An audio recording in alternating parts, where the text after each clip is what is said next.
arrive à la troisième partie. La troisième partie, c'est la parole à Léa, Sixtine et Lucas. Alors, la perspective historique, les leçons, les enjeux, le cadre, la genèse du projet. Et maintenant, qu'est-ce que ça devient? Qu'est-ce qu'on en voit? Merci Léa, merci Sixtine, merci Merci à Lucas. vous. Vous avez la parole. Ouais, donc, bonjour à tous, donc, je m'appelle Lucas. Je suis en deuxième année du DUT, donc carrière sociale, que vous a présenté Monsieur Godillard. Et donc, à travers notre projet, on va essayer de vous expliquer comment nous-mêmes, étudiants, on essaie de s'impliquer dans une dynamique d'université promotrice de santé. Donc, c'est un projet du coup, qui est au sein de notre structure d'enseignement. Donc, avant de commencer, l'USMB, donc l'Université Savoie-Mont-Blanc, regroupe 3 domaines universitaires, donc celui de Annecy, le nôtre, Chambéry et le Bourget-du-Lac. Et pour vous donner du coup un ordre d'idée, ça rassemble environ 15 400 étudiants. Donc, les étudiants ils sont encouragés donc, à s'autonomiser dans l'acquisition des connaissances et des compétences. Donc, notre projet tutoré, donc, par définition, c'est une modalité de travail pédagogique qui consiste donc, en une mise en situation professionnelle de l'étudiant, réalisée en mode projet, de préférence au sein d'un groupe d'étudiants et sous la responsabilité d'un enseignant-tuteur. Ce qu'il faut savoir, c'est que nous, ce projet, on est évalué. Donc, ces notes vont compter pour l'acquisition de notre diplôme. Mais c'est un projet qu'on a choisi. Au début d'année, on avait plusieurs choix et on a décidé, du coup, tous ceux qui sont présents dans ce projet, de choisir ce projet.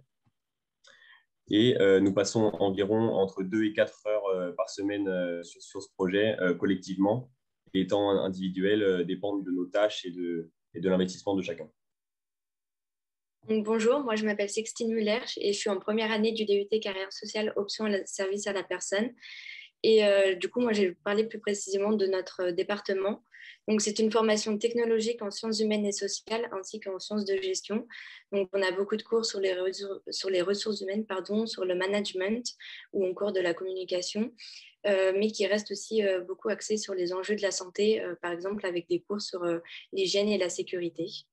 Donc, notre département nous forme à des postes de responsabilité ou de gestion d'équipe. Et donc, pour ça, on peut soit continuer en master pour se spécialiser ou alors directement rentrer sur le marché du travail après notre DUT. Donc, comme l'a dit Lucas, ça a vraiment été en septembre un choix de notre part de choisir ce projet, la Covid-19. Donc, ça a été un choix individuel et on sortait d'un confinement du coup en mai 2020. Donc, c'est vrai que comme l'a mentionné aussi Monsieur Godillard, on était tous sidérés de cette situation, sachant que nous n'avons jamais connu cette pandémie mondiale. Donc, vraiment, au début, en septembre, on s'est dit comment notre vie étudiante va évoluer à cause de cette crise, combien de temps surtout ça va durer et qu'est-ce qu'on peut faire à notre échelle en tant qu'étudiant et comment les étudiants surtout voient cette crise. Donc, c'est un projet qui est basé sur notre pouvoir d'agir. Donc, on va essayer d'illustrer ça avec la notion d'empowerment. Donc, tout d'abord, pourquoi un transfert de compétences? Donc, ce qui va permettre une meilleure compréhension de notre public étudiant, puisque nous sommes étudiants. Donc, on est plus proche et on a le même ressenti que les étudiants. Et ce qui aussi facilite la communication.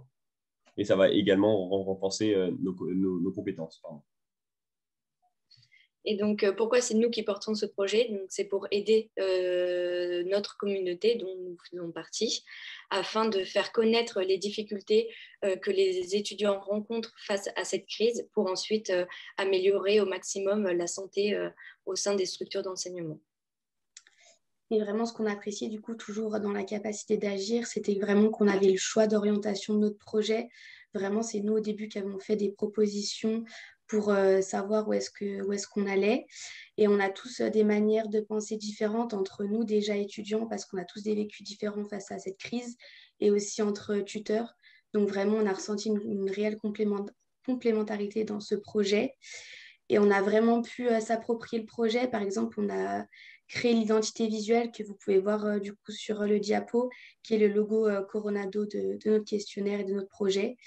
Et en lien du coup avec le questionnaire, c'est vraiment nous qui avons fait les choix de questions pour ce questionnaire-là.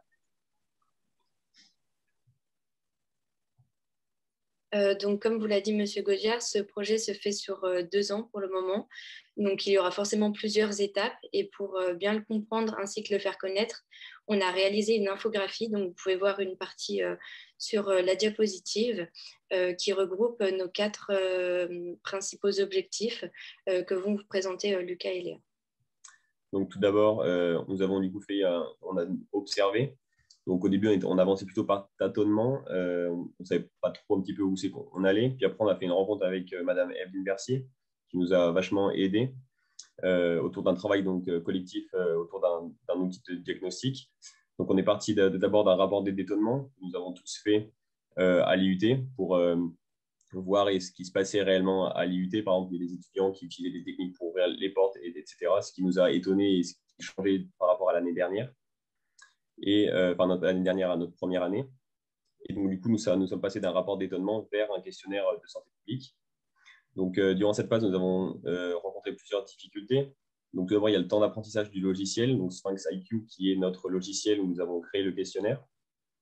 Il fallait également s'adapter à l'actualité qui était en constante évolution. Donc, pour vous donner un exemple, dernièrement, on a rajouté une question sur la vaccination. Il y avait aussi une situation pesante qui était due à la crise. Donc, comme tout le monde, on était confinés en octobre et en novembre. Donc, nous avions des cours à distance, etc., qui étaient du coup moins faciles. Et du coup, ce qui a pu des fois amener à une baisse de motivation chez certains d'entre nous. Et il y avait également des difficultés dans la rédaction d'articles ou de supports comme l'infographie. Et l'autre phase, c'est la phase construire. Donc, nous avons du coup construit le questionnaire Coronado afin de recueillir la perception et la représentation des étudiants face à la crise sanitaire. Donc l'année prochaine, on sera du coup dans une phase d'analyse des résultats de notre questionnaire. On a déjà construit quelques croisements de données pour vraiment qu'on arrive à analyser les questions, les réponses qu'on a. Il faut savoir qu'on a déjà fait une diffusion de notre questionnaire dans notre promo en interne qui nous a permis d'améliorer notre questionnaire et connaître les retours de notre promo pour améliorer notre questionnaire. Donc c'est vrai que les difficultés qu'on pourra rencontrer dans cette phase, c'est que déjà il y a peu de réponses, que les étudiants ne répondent pas à notre questionnaire. Et je pense que l'analyse des résultats vont nous prendre énormément de temps. Donc, c'est vrai aussi la gestion du temps va être une difficulté en plus dans notre projet pour l'année prochaine. Et du coup, il va falloir qu'on découvre certaines méthodes d'analyse pour gérer ce temps-là. Donc, l'année prochaine, on sera aussi dans une phase de proposition. On va proposer une stratégie de promotion de santé dans l'USMB. Et aussi, on voudrait proposer un suivi de notre projet. Donc, par exemple, à travers nos articles LinkedIn qu'on a déjà pu faire cette année. Donc, il faut savoir du coup que notre questionnaire est un peu du coup le cœur de notre projet cette année. Donc, on l'a construit sous forme de 3 parties à l'aide de Madame Bercier. Où voilà, la partie 1, c'est vraiment le profil, la situation de l'individu. Après, la partie 2, on l'a intitulé « Votre vie étudiante face à la Covid-19 ».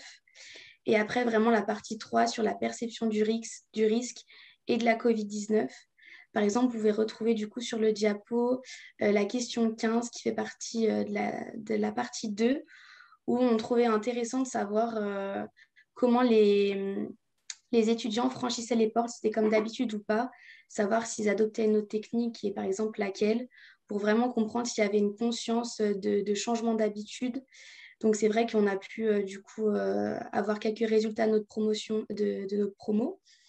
On a pu découvrir que certaines personnes ouvraient par exemple la porte avec le coude, le bloquaient avec le pied. Et c'est vraiment comme ça qu'on a pu prendre conscience que les étudiants, pour eux, quand ils rentraient dans leur structure d'enseignement et adoptaient des techniques et des habitudes différentes, du coup, ça nous a permis de voir la conscience des étudiants face à cette crise.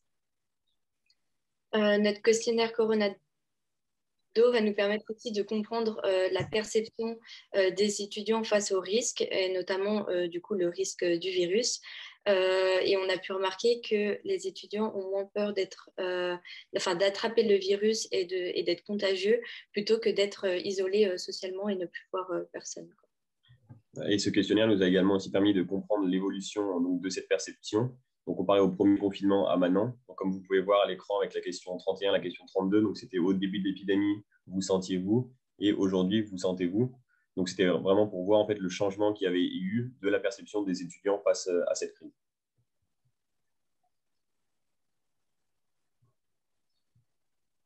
Donc, pour la perception de notre projet, donc dans les prochaines semaines, on va diffuser notre questionnaire en ligne au sein de l'USMB. Et après, on va rentrer du coup dans une phase d'analyse et diagnostic de la perception du risque et des comportements associés par campus. Et donc, l'année prochaine, il nous restera à proposer des stratégies de promotion de santé.